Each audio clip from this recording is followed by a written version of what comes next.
Celtics right now, we got a 2-point favorite on the road. Which way are you leaning here when it comes to the spread? Yeah, I don't think I have my green goggles on here when I say that if you've watched every minute of the series, I Yeah. think most people would say that the Celtics have been the better team, and you can tell that they are. They've just had some absolute implosions, and those seem to become lesser and lesser or have a lower chance of happening the more that the Celtics' backs are against the wall. And I don't know if you can win a championship only responding when your back is against the wall. They haven't led a series since they beat the Nets. The only series lead they had was when they won 4-3 against Milwaukee. And Jason Tatum acknowledged that post-game last game and said we need to find a way to build off of these wins and take command in the series and play like we're coming off a loss in this game 5, which I like to hear. So I'm going to back the better team. I think this is a spot that the Celtics can come out and win this game, especially if Butler is not himself.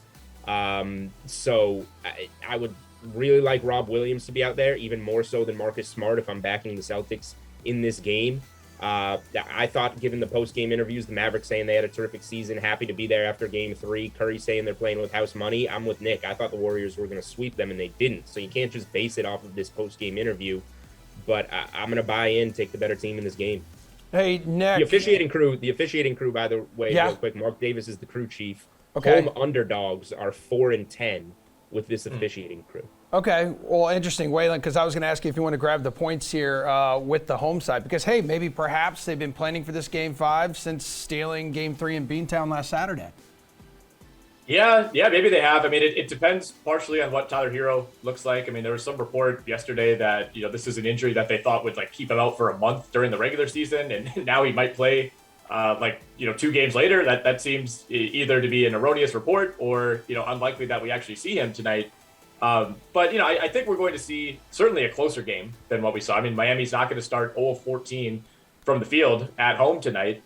And I've really all these Celtics games dating back to round 1 against the Nets and certainly in round 2 against the Bucks, it's like every time I expected something to happen, the opposite happened. Like just when you thought, either Milwaukee or Boston would take control of the series, the other team would win and things would even back up. So everything is now feeling like it's moving in Boston's direction. They have all this momentum after a big Game 4 win. I think the smart pick is to take the Celtics with the points on the road. Miami's banged up.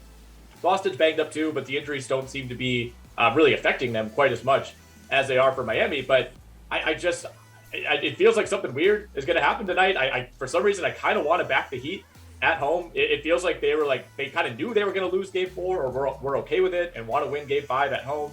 I'm doing a really bad job laying out exactly why I feel this way, other than I'm trying to fade myself, essentially.